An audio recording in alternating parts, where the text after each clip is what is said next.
On your Thursday episode of Locked On Raptors, the Toronto Raptors win a road game while taking and making a lot of threes. Maybe the end times really are upon us.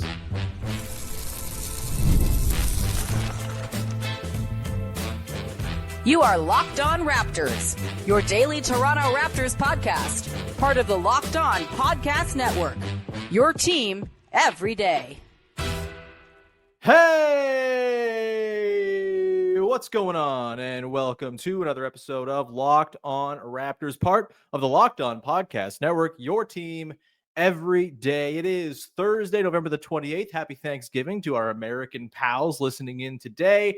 I'm your host, Sean Woodley. I've been covering the Toronto Raptors now for 11 seasons on various platforms. You can find all my work over on Blue Sky at woodleyshawn.bsky.social. You can find me over there. I got a little starter pack with a bunch of Raptors internet pals over there as well. If you're new to the site, you can also find the show on Instagram at Locked On Raptors, and you can join us, as always, in the Locked On Raptors Discord server, link in the description of the podcast. Please come hang out. Great place to come talk ball, make fun of the Wolves, making the stupid cat trade, talk about Raptors stuff. It's a great place to be among friends and sickos just like you who love the podcast. Of course, you can also subscribe for free to the daily Locked On Raptors newsletter. Original writing from me 5 days a week, Katie Heindel 4 times a week, Josh Lloyd fantasy tips, Michael Shearer of basketball poetry once a week. It's a great thing. It's also totally free to get to your inbox every day. If you're watching on YouTube, you can go and just click on the QR code on the corner of the screen, or you can go to the link in the description if you're not watching on YouTube, and you can just click through and subscribe there. It really helps me out, makes me feel very good, and is awesome to see the sort of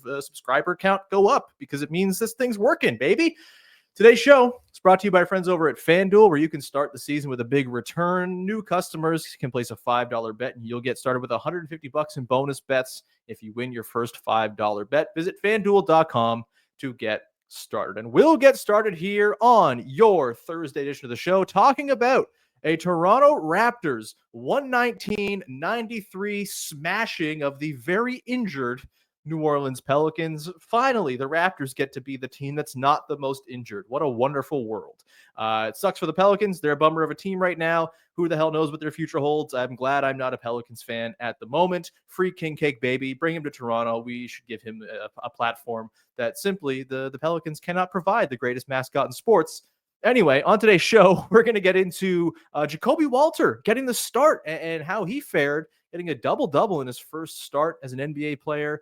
Pretty interesting stuff from Jakob Poeltl. Everything but the threes, very interesting for him.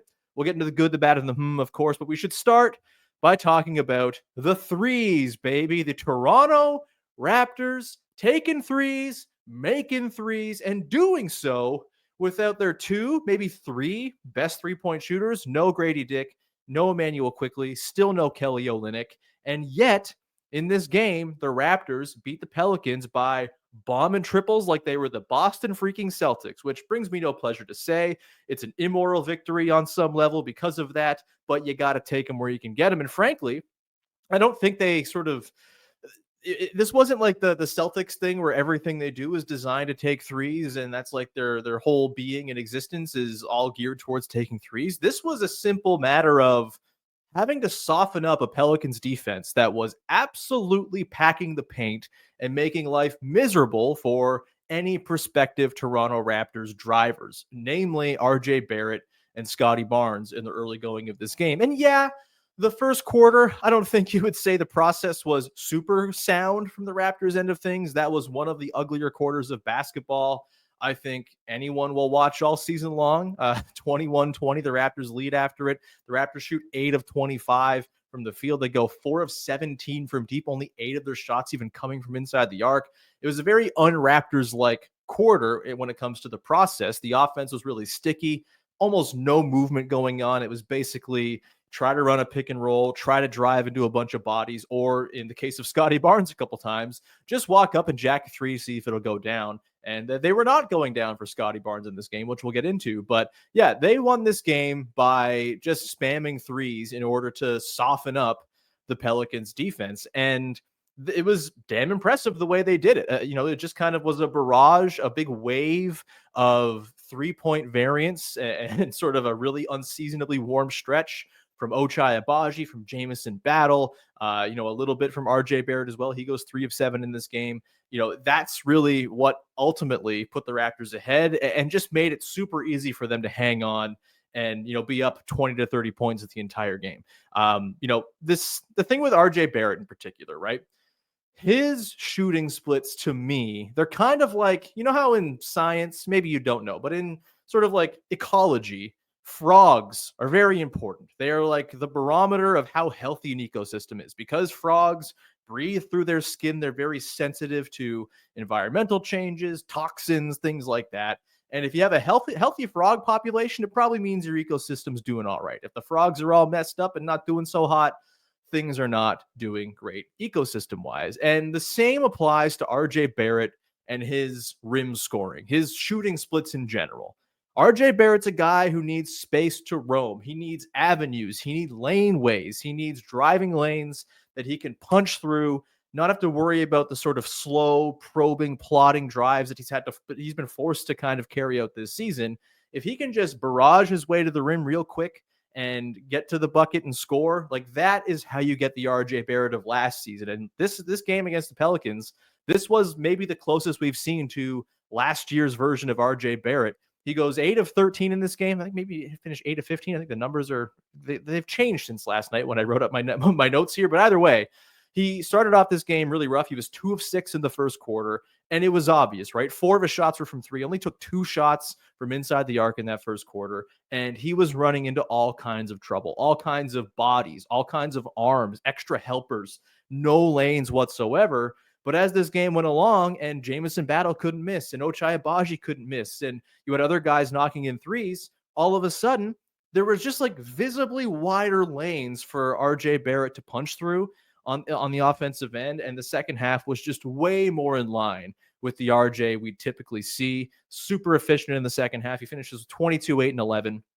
And a lot of those rim finishes that we came to know and love from him last year. These very quick, bursty, getting right downhill into the teeth of the defense drives that finish with lefty finishes. Like that's the RJ Barrett you want. And that's the RJ Barrett that an offense with enough 3-point shooting that it's making the defense think, forcing them to stay on their man and not overhelp and just sort of concede. Yeah, we don't care if that guy shoots. We're going to go stop this RJ Barrett drive because that's threat number one. If there are other threats out there beyond RJ Barrett killing you at the rim, then you have to think a little bit. And what is offense but making defenses think? And so, yeah, just the extra breath kind of breathed, the extra air breathed into the Raptors offense. It's a better way to say it, by the shooting of, in particular, Jameson Battle and Ochai Agbaji, who go 12 of 15 combined in this game.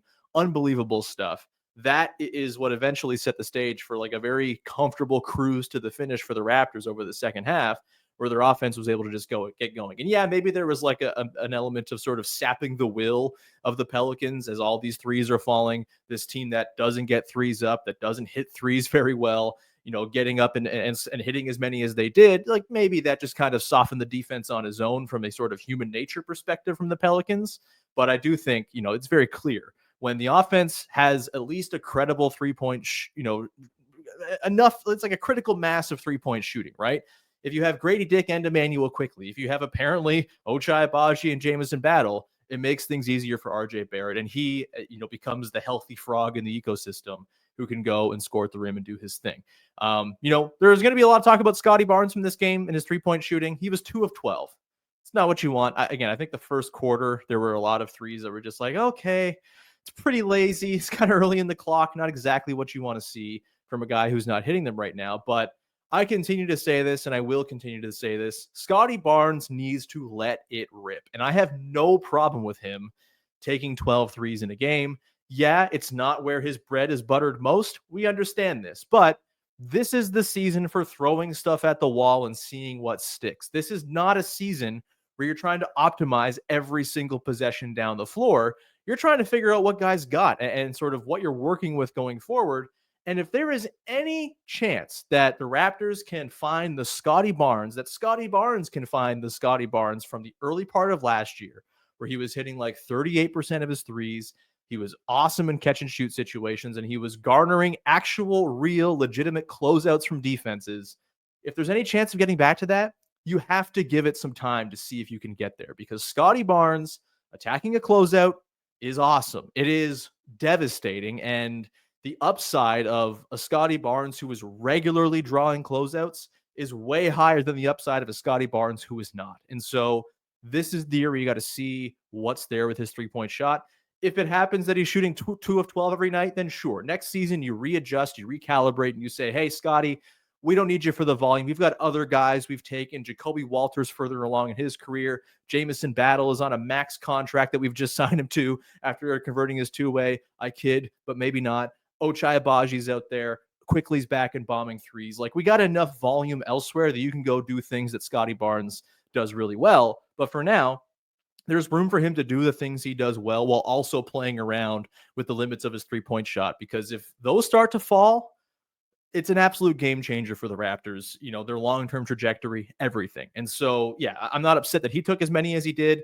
This was a game where the Raptors kind of just had to take a lot of threes to soften things up. The Pelicans were playing as close to a zone as you can without really playing a zone. Super condensed, foot in the paint from every guy on the floor, basically. Not worried about shooters until those shooters gave them a reason to worry. And the fact that the Raptors softened them up by actually hitting them and having a really nice hot shooting night, you'll take that all the time. And it's not like they were like a 50% 3-point shooting team tonight. They shot 40%, which is within the realm of variance. It's not like some crazy, unattainable mark for accuracy that, that we'll never see again from the Raptors. I doubt we see them take 52 threes in a game many more times this year. I think the volume is probably the anomaly here, but the accuracy, we'll get into it a little bit later on. I don't think the 3-point shooting talent on this team at close to full health is nearly as porous and bereft as it's maybe being painted to be. And we saw last night, a couple of these guys, they're gunners, man. They can make them fall. And if they do, things get a lot easier for all of the sort of key creative forces on this Raptors team. And it's how we saw it play out last night. It's pretty simple, man. As much as I don't like giving the Celtics credit, their whole thing of, threes are good. Yeah, threes are good. They make your life pretty easy when they're falling, of course. It's not just the act of the three going in. It's what it opens up elsewhere. And the Raptors are a team that love to live at the rim, and they got a lot more to the rim, a lot more easily because their threes were falling last night. And so, yeah, pretty simple game this year, basketball, as it turns out. We're going to come back on the other side, get into Jakob Poeltl, who got the start. I thought was really damn impressive, minus the 3-point shooting. And we'll sort of take away what we can from his first start, his 28-minute run with the team. Certainly the most he's played for the team so far. And the decision to start him over, say, Jameson Battle. We'll get to that coming up in just one sec.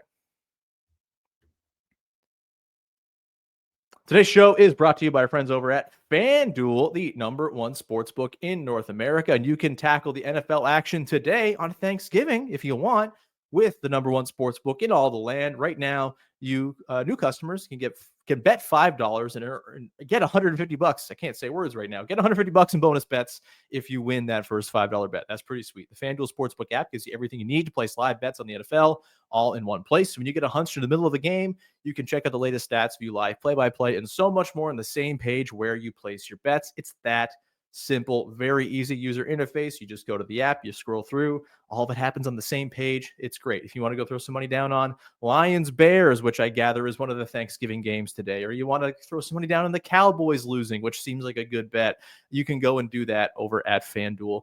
Go check it out over at FanDuel.com. Again, you'll get started with $150 in bonus bets if you win your first $5 bet. Never waste a hunch and make every moment more with FanDuel, an official sportsbook partner of the NFL. Back at it here on your Thursday edition of Locked On Raptors, talking about the Raptors taking down the New Orleans Pelicans 119-93. Their first road win of the season, baby. I am glad that streak has been snapped because that's not a fun streak to have. Let's get to Jakob Poeltl. A bit of a surprise before this one, not going to lie.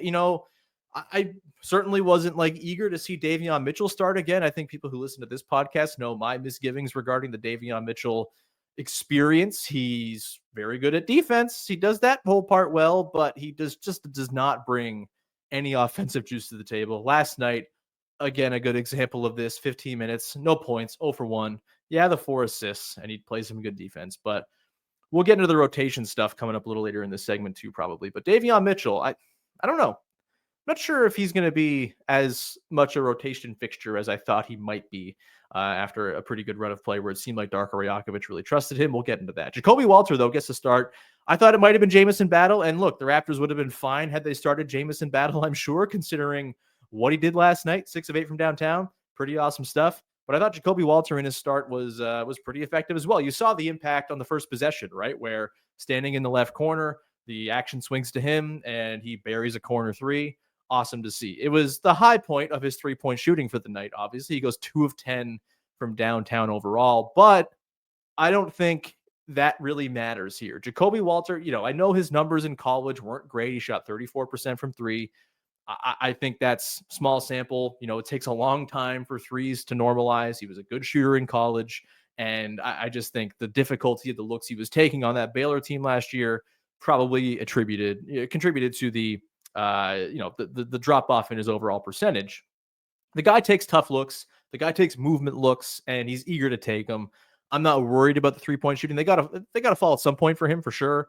Now is not that point. And the fact that he's doing so much other stuff outside of 3-point shooting is really encouraging. I know our pal Josh Lloyd, dear pal, Canada lover over at Locked On Fantasy Basketball, likes to call Jakob Poeltl Gary Trent III. Here's the thing. Gary Trent doesn't do any of the things that Jakob Poeltl does outside of shooting. Walter, last night, 11 rebounds. He has a double-double, 14 and 11. That's awesome to see. He had 5 assists in this game. I would like to go back and see how many times Gary Trent Jr. his entire career has had 5 assists. I can't imagine it's many.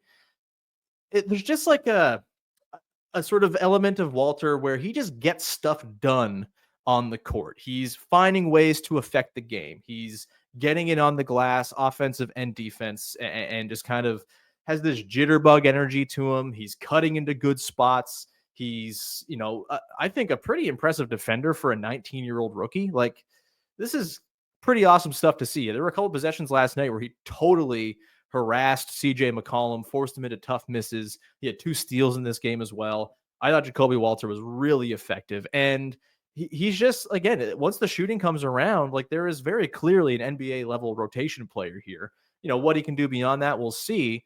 But he just, again, he does stuff. He makes things happen. He's not doing he's doing the opposite of what Ochai Agbaji did a couple nights ago that got him the call out from Darko Rajakovic, right? He is just kind of finding ways to impact the game in little pockets here and there, just kind of a good nose for the ball, kind of Jonathan Mobo-like, honestly, in the way he just kind of appears around the basketball.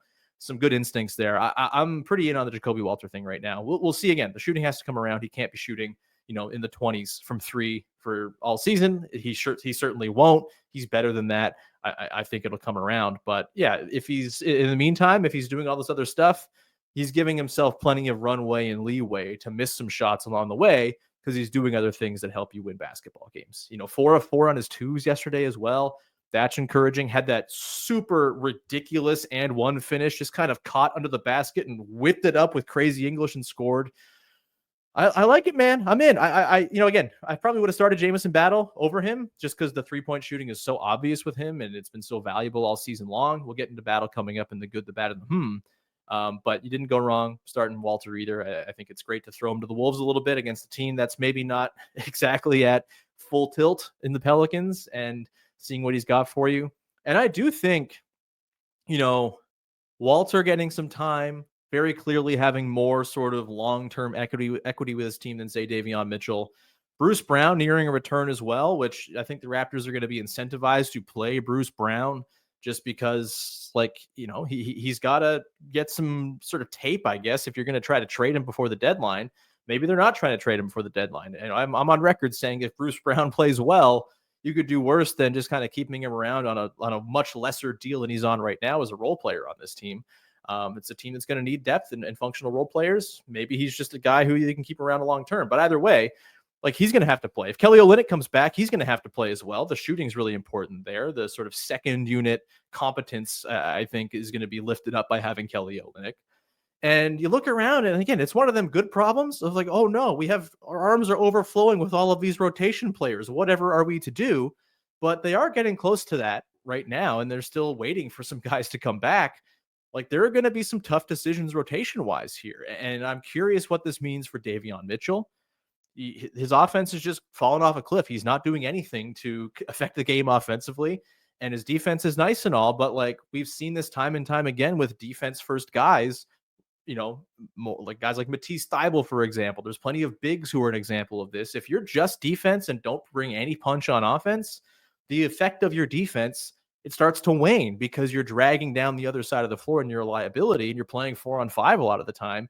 Like, what good is the defense if the offense can't get anything going? And so I do wonder if maybe we're getting closer to Davion Mitchell maybe not being part of this rotation. I know it's crazy to say because his defense has been awesome. His defensive impact metrics are fantastic, but Jamal Shed all of a sudden is hitting threes and stringing together a really nice run of the last 3 or 4 games.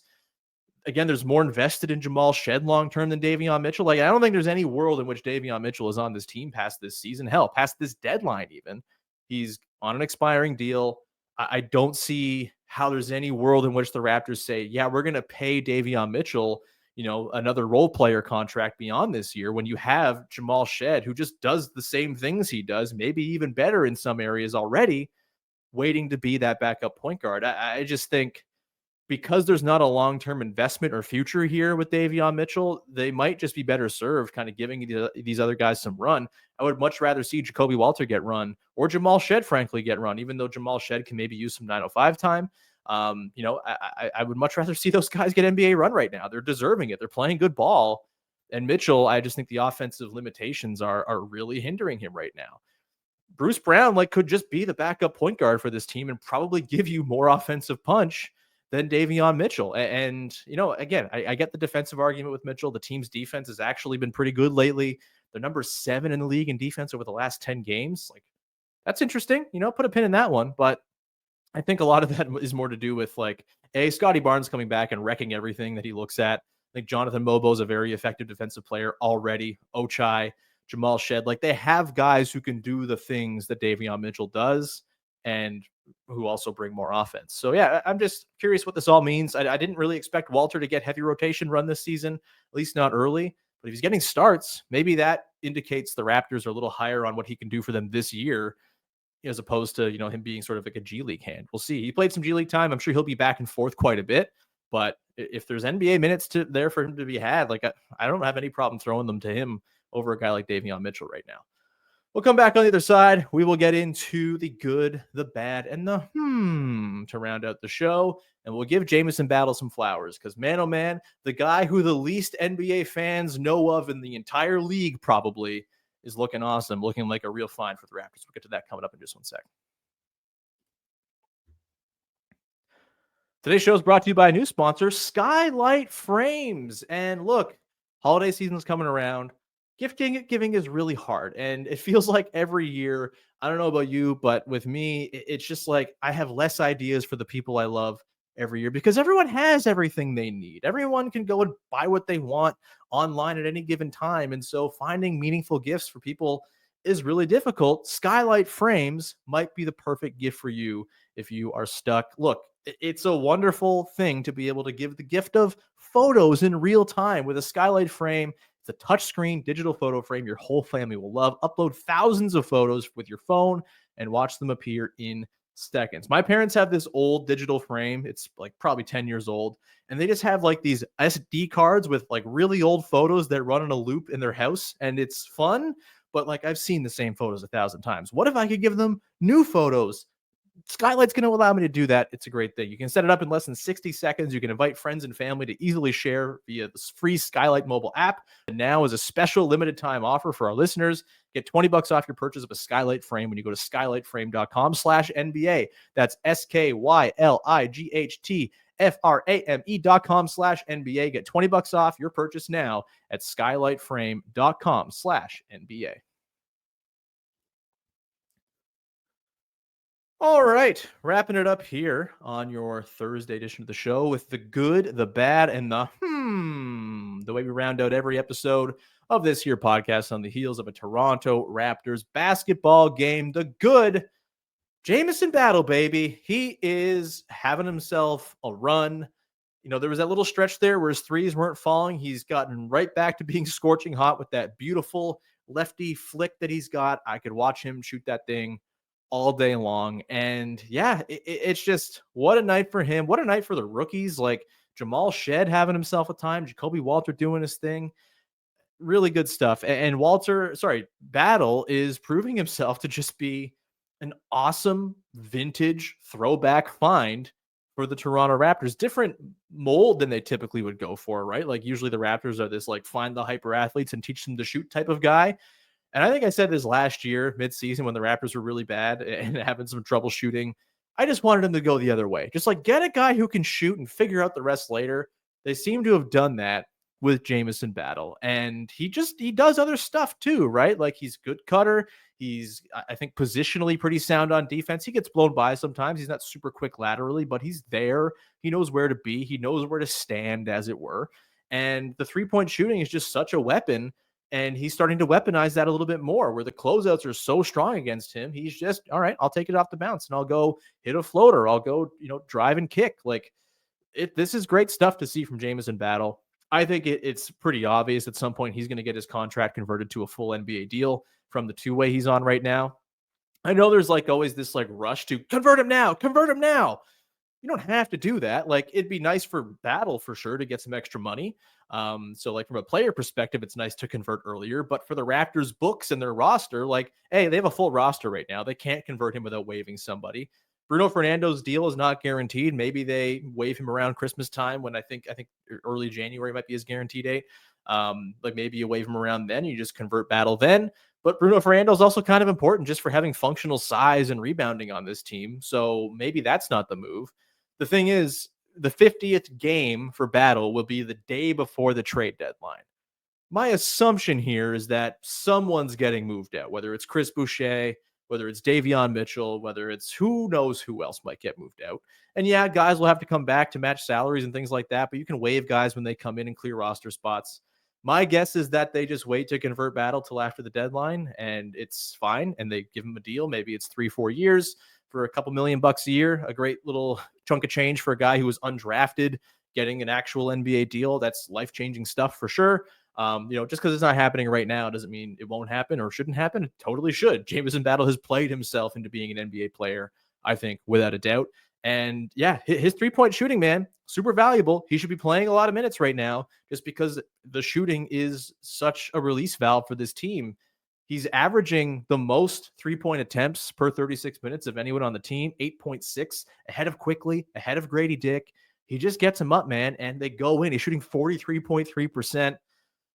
Yeah, he's been awesome. And he's averaging 14 minutes a night right now. He played 22 last night. He should be closer to that 22 to 28 range right now, just because the three-point shooting is so valuable. And he's not playing himself off the floor defensively either. So yeah, all in on Jameson Battle, man. It's been an awesome story. The guy, like I said before, I think if you polled just like casual NBA fans, might be the least recognizable name of any player in the NBA. But who cares, man? It's recognizable to the Raptors and any team that the Raptors are playing right now because that dude can shoot the hell out of the ball.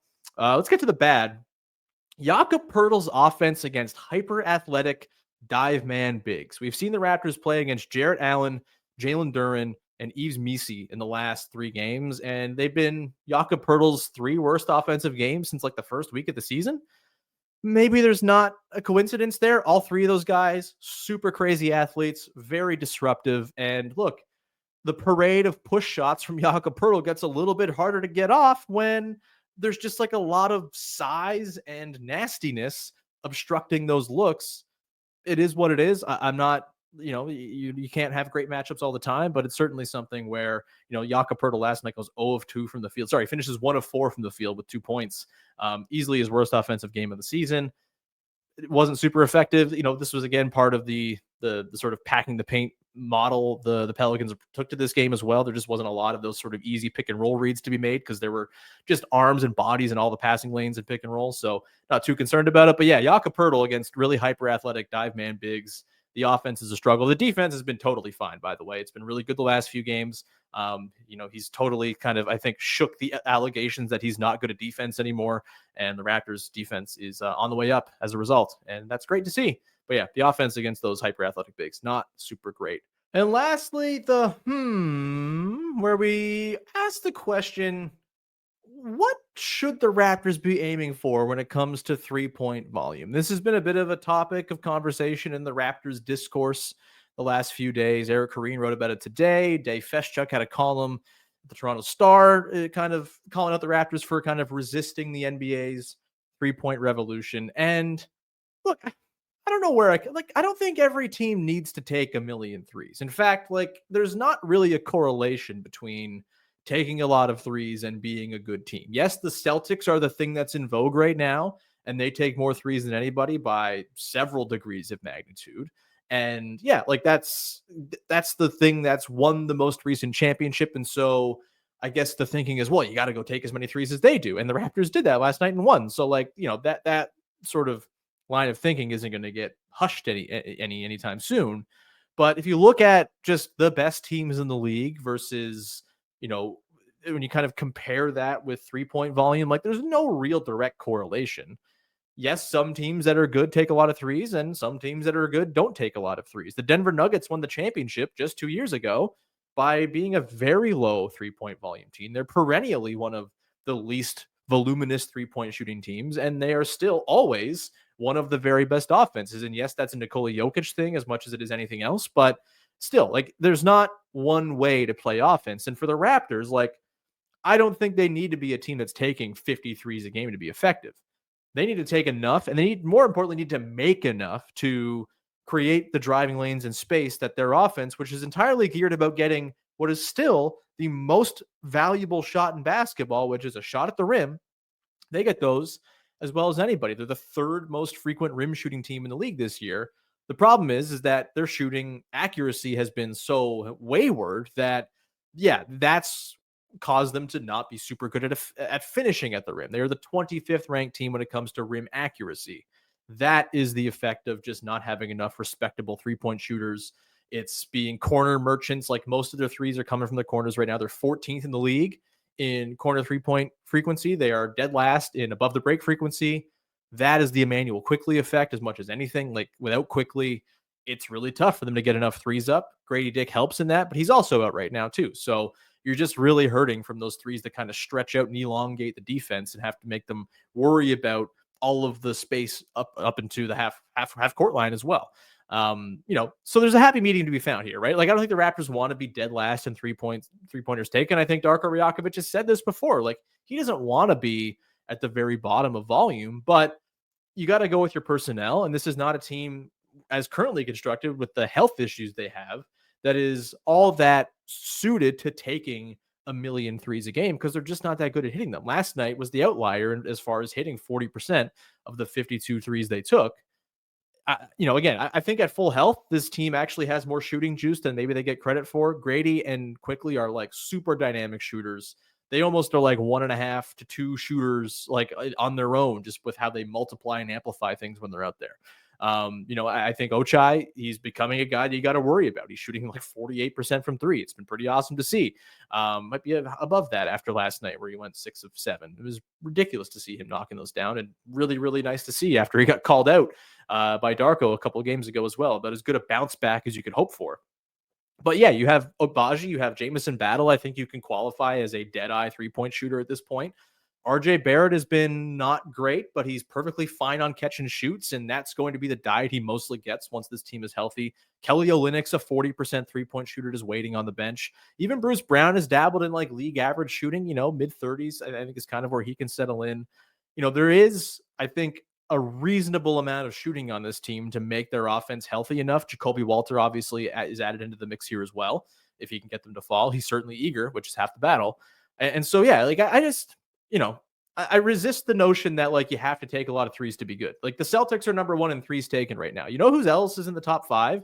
The Bulls are second. The Hornets are second. The Bulls are third. The Hornets are just a disaster show of a team. Great. You take a lot of threes. Do you do anything else well? No, not really. You're the Hornets. The Bulls, they take a lot of threes, but it's not getting them anywhere. The Nets, they're a fine-ish team. They're 5th in 3-point volume.